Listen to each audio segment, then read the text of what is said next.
The Lord be with you. A reading from the Holy Gospel according to John.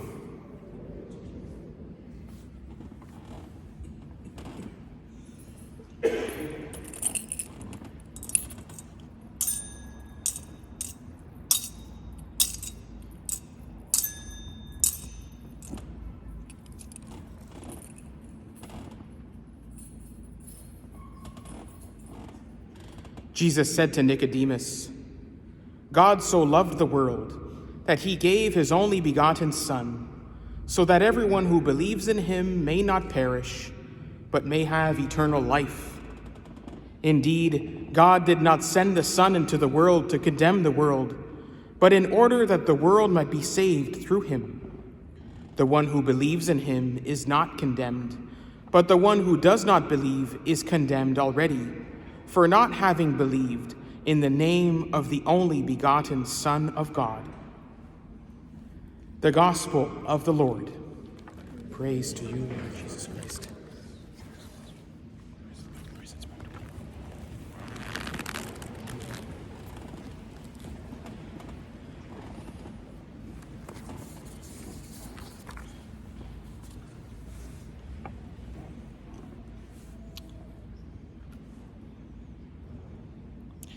Alors, ça fait quelques jours, en fait, depuis jeudi, que le Père David, notre recteur ici de la cathédrale, est parti sur son pèlerinage à pied le long de la rivière des Outaouais jusqu'à l'oratoire Saint-Joseph. C'est un trajet de 240 kilomètres et il fait tout ça à pied, donc environ 20 kilomètres par jour et on se parle chaque jour et puis il me donne des mises à jour de où est-il. Et en ce moment, ce matin, il est parti de Tursault. Donc, ça semble pas si loin que ça, mais à pied, c'est loin d'ici. Mais il est parti de Tursault. Avant ça, il était à Buckingham. Et avant ça, à la paroisse Saint-Joseph à Orléans. Donc il fait un 20 km par jour. Et puis, il m'a dit qu'il a seulement un ampoule en ce moment. Donc ça va bien. Alors, on est content pour lui et on prie pour lui. Mais avant qu'il est parti, je n'avais pas réalisé qu'il serait parti en fin de semaine, cette fin de semaine de la Sainte Trinité, avec les lectures et la prédication à faire sur la Sainte Trinité. C'est la fin de semaine la plus difficile pour ceux qui ont la prédication. Sinon, je leur ai dit de rester, je pense, mais en tout cas, c'est pas vrai. Nous avons quand même prié ensemble avec les lectures au début de cette semaine. Mais quand même, nous célébrons la Sainte Trinité aujourd'hui et toutes nos lectures font référence de quelque sorte à cette réalité que notre Seigneur Dieu est en même temps un et en même temps Trinité, Père, Fils et Esprit Saint. J'ai déjà entendu cette doctrine de la Trinité comme le cube de Rubik, the Rubik's Cube, des doctrines catholiques. Alors, merci Père David, en tout cas. C'est un cube de Rubik parce que je dirais, pour la plupart d'entre nous, c'est complexe à comprendre. Même les plus grands savants de notre tradition catholique, par exemple Saint Thomas d'Aquin et Saint Augustin, ont simplement touché une petite partie de ce qu'est vraiment cette doctrine de la Trinité dans leurs écrits. Mais je vais m'asseoir quand même aujourd'hui. Je viens de célébrer mon premier anniversaire d'ordination la semaine dernière, donc j'ai appris quelque chose, des affaires tout au long de cette année. Donc ça fait 1 an que je suis ordonné prêtre. Donc, merci.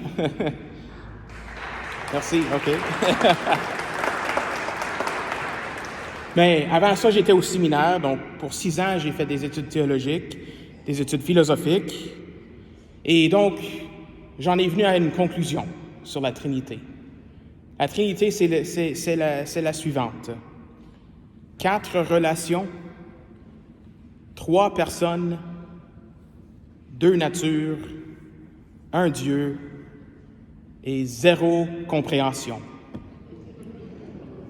Au moins, c'était la blague du séminaire. Mais notre incompréhension ne veut pas dire que c'est pas important pour nos vies. En fait, l'Église nous dit que le mystère de la Sainte Trinité, C'est le mystère central de la vie chrétienne. Cela veut dire que la Trinité n'a pas seulement quelque chose à avoir avec notre vie, mais que ça a tout à voir avec notre vie, toute notre vie éternelle avec Dieu dans le royaume des cieux. The Church calls the Holy Trinity the central mystery of the Christian life. That means it not only has something to do with our lives, but it has everything to do with our lives, our entire lives, even our eternal lives in heaven. Now, I don't know about you, but if I'm going to spend eternity with someone, I'd like to know who they are, right? And this is what the doctrine of the Trinity helps us with. Our gospel today helps us to know how we should approach our knowledge of the Holy Trinity through the person of Nicodemus. It's a very small detail in today's gospel. Right at the beginning, it says, Jesus said to Nicodemus. And so we have the context. It's a conversation between Jesus and Nicodemus, this text that we heard today in the gospel. And a little bit about Nicodemus, he only appears 3 times in the entire Gospel of John. And over the course of these appearances of Nicodemus, we see a transition in him that is very helpful for us, I think. He first appears in John's Gospel in today's Gospel. Nicodemus was a Pharisee who had come to see Jesus in the night, and he had many questions for Jesus. But the questions he asked were from a purely intellectual place. He had an intellectual curiosity. Visiting Jesus demonstrates that he was looking for Jesus to enlighten his mind with some facts and some answers. And so, for example, in the verses previous to this gospel, when Jesus was speaking about needing to be born again, he was talking about baptism, being born again in baptism. Nicodemus was kind of stuck in the natural world, and he wanted to know kind of the mechanics. Well, how can someone who is older enter again their mother's womb to be born again? So it doesn't really make sense to him. He's thinking in the physical world, on the intellectual level. Je parlais en anglais de cette conversation entre Jésus et le pharisien Nicodème, le contexte de ces versets de l'Évangile d'aujourd'hui. Nicodème avait visité Jésus dans la nuit et il cherchait des illuminations de la part de Jésus au sujet des connaissances de Dieu. Son approche vers le Seigneur Jésus, le Fils de Dieu, par exemple, c'est une approche intellectuelle. Il cherche à savoir des faits sur le Christ. La deuxième fois que Nicodème apparaît dans l'Évangile de Saint Jean, c'est un peu la même approche. C'est un peu pareil que la première. Ça, c'est un peu plus tard dans l'Évangile, Nicodème est devant un groupe de grands prêtres et de pharisiens qui cherchent à arrêter Jésus. C'est une discussion qu'ils ont dans le chapitre 7 de l'Évangile de Saint Jean. Et Nicodème ici joue un peu son rôle d'avocat, de savant, en disant que Jésus devrait pouvoir comparaître devant le tribunal avant d'être jugé. Encore ici, il utilise sa raison, il utilise sa tête. Et ça, je devrais dire que c'est une bonne chose. On peut apprendre des choses, des faits sur le Christ et sur Dieu. Et il est bon de faire ça. Et en effet, aujourd'hui, nous sommes bénis avec toutes sortes de modes d'apprentissage au sujet de notre foi. Des podcasts, des vidéos, des livres pour formuler des arguments. Et tout cela, c'est bien. Mais ces choses-là ne sont pas suffisantes en elles-mêmes. Notre foi ne s'agit pas d'amasser une banque de connaissances. Simplement avoir des connaissances à propos de Dieu et à propos de l'Église, c'est pas suffisant. Si nous voulons vraiment une foi profonde et une foi inébranlable face à toutes sortes de défis, il faut passer de la tête au cœur. Il faut passer de la tête au cœur, à l'amour. Et la doctrine de la Sainte Trinité nous aide à faire cette transition, car nous croyons que Dieu est à la fois un et à la fois une communion parfaite d'amour entre 3 personnes, Père, Fils et Esprit Saint. Nicodème, lui, va faire cette transition dans cette troisième et dernière apparition dans l'Évangile de Saint Jean. In the third appearance of Nicodemus in John's Gospel, there is a change in him. He appears once again after the crucifixion and death of Jesus on the cross, when it came to be this time to bury the body of Jesus. Nicodemus is actually the one who brought the myrrh and the spices for the burial rituals. And this is the transition, because Nicodemus here is performing something that we would call a corporal work of mercy. And in the church teaches that there are 7 corporal works of mercy. And these are actions that we can do that unite us, that unite ourselves to Christ's ministry of love in this world. These corporal works of mercy, these are a few examples, like feeding the hungry, giving drink to the thirsty, visiting the sick, visiting the prisoners, and finally burying the dead. That's what Nicodemus is doing today. In other words, we begin to love as Christ loves when we do corporal works of mercy. And this is the transition in Nicodemus, from this purely intellectual approach to God at the beginning of the gospel, and now to the heart, from the head to the heart. In the gospel today, Jesus articulates to Nicodemus this mystery of the Holy Trinity to Nicodemus. Jesus says, God so loved the world that he gave his only begotten Son, so that everyone who believes in him may not perish, but may have eternal life. The Trinity is in this verse. God the Father so loved the world that he created it.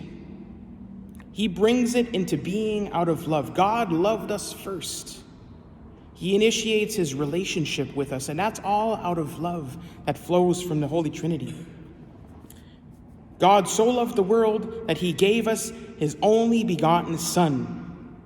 Again, out of love, the Son was crucified and died and was buried out of love for us, so that we may have a part in that relationship with God forever.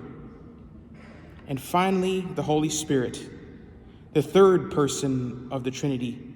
Whoever believes in me will have eternal life. That's what the Holy Spirit helps us with, our advocate. He helps us to believe. The best explanation I've ever heard about what it means to believe, what believing means, is actually based on the Latin word for believe. The Latin word for the verb to believe is credo. It comes from 2 words, actually, credo.